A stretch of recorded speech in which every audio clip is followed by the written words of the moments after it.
How's it going, folks? Yeah. So basically, I decided to be a little bit more positive when it comes to star ratings. So I kind of wanted an excuse to cover SummerSlam, and I thought, you know what? Hold on, give me a second. Hold on, 1 second. Okay, so I wanted to start out positive because guess what? I know that I should be covering something about Survivor Series or something like that, but I decided to do SummerSlam for this one because I wanted to do something positive, and as you can see right here, let me start to zoom in. Okay, so you can see right here that the link up there is SummerSlam 2002. So that's what we're going to be doing today. So yeah. Now, when it comes to pay-per-views that are like added to their Ruthless Aggression era, keep in mind I'm not going to be doing any Sunday Night Heat matches. The reason why is because of this reason. All right. The Sunday Night Heat matches, I personally don't count as SummerSlam, alright? As a SummerSlam match. Same goes for WrestleManias, Survivor Series, or Royal Rumbles. They just don't count. Or for any number of shows, like on Raw, for example. Yeah. So, hold on 1 second. Okay, I don't know. Okay, so obviously this one is considered one of the best SummerSlams ever. In my opinion, this is the second greatest SummerSlam ever, next to SummerSlam 1992. But I'll probably cover that another time. But whatever. What's funny is that I don't think I've ever covered a SummerSlam before. So, first time this term, I guess. Alright. So yeah, Spike Dudley and Steven Richards will not count. Sorry, guys. Yeah. I kind of realized that Sunday Night Heat matches don't count because WWE doesn't count them. A good example of this is on their YouTube channel when they said, "Oh, these are some stars that were undefeated at WrestleMania." Yeah, they mentioned RVD. He once lost in a Sunday Night Heat show, but they were like, "Well, it's technically Sunday Night Heat. It's not WrestleMania," so that's kind of why it didn't happen. So if WWE doesn't count it, I am not going to count it. Deal with it. Anyways. Anywho, I'll just go into the first match. Wait.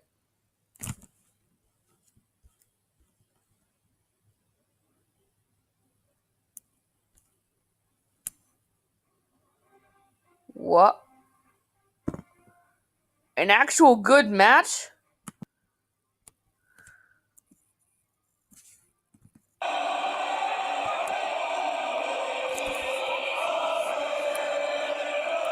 Yes! Ole, ole, ole, ole. Ole,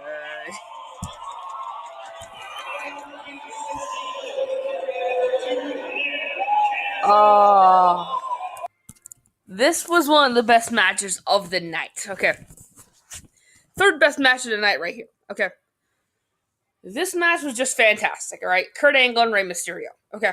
This was a match that I'd actually really recommend. It's only 9 minutes, okay? I think any of you can stomach that. But seriously, if you want a really good, like, high-flying classic, this is a match for you. If you want to get the star rating I would give it, it's probably 4.5 stars. It's that good of a match. The next match is Ric Flair and Chris Jericho. Wow. Personally, this wasn't... I mean, in my opinion, this wasn't exactly the best match in the card.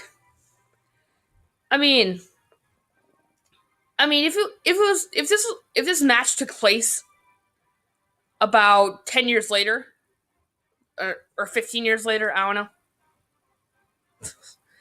it would be 10 times better. Okay? When you look at the current roster, but that's a story for another day.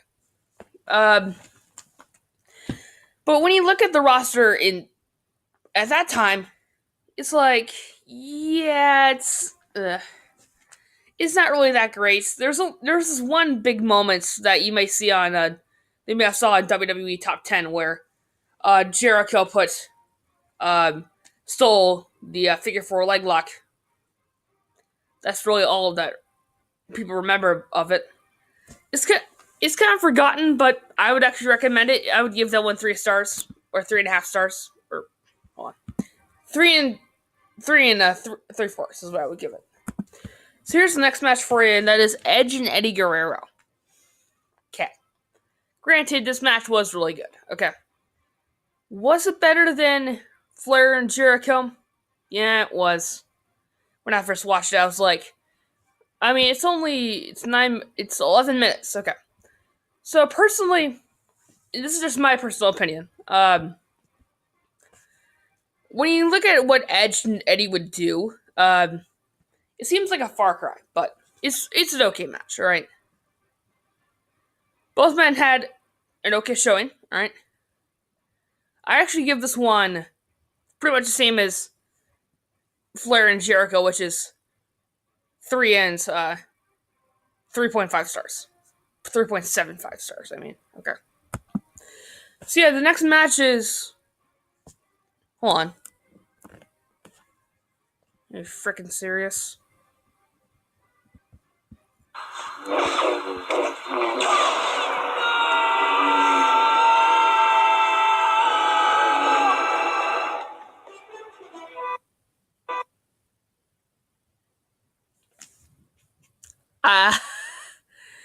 Now, this is one of the reasons that it just isn't the greatest SummerSlam ever, in my opinion.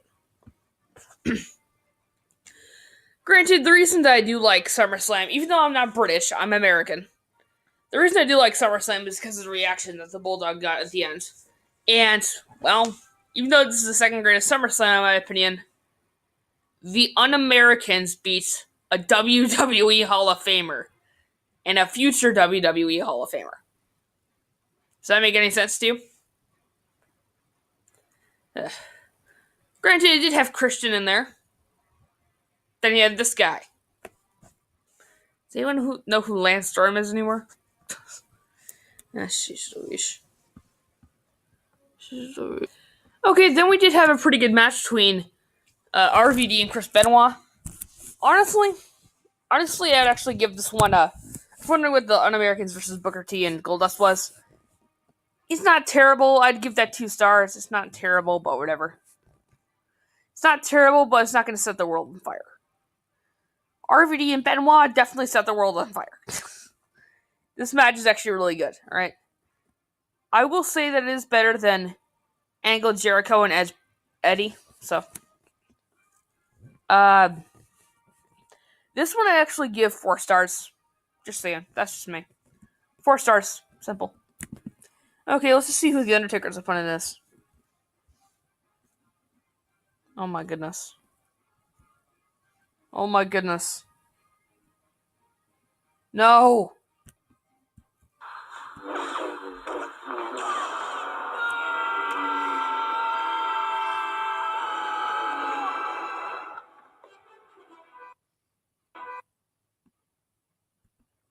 Could you seriously give someone, the Undertaker, a better opponent? No offense to Test or anything, but you couldn't give anyone you couldn't give him a good SummerSlam opponent? Like, come on. Like, you couldn't have him face off against... I don't know. Why can't you, like... Why not put him against Benoit for the IC title? Like, come on. Ugh. I'm gonna give this one 2.25 stars. It's better than the Un-American match, but still. Shawn Michaels and Triple H. Hold on.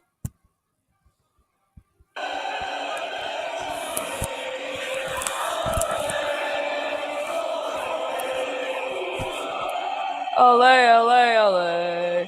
Ole. Congratulations, Shawn Michaels. You did it again.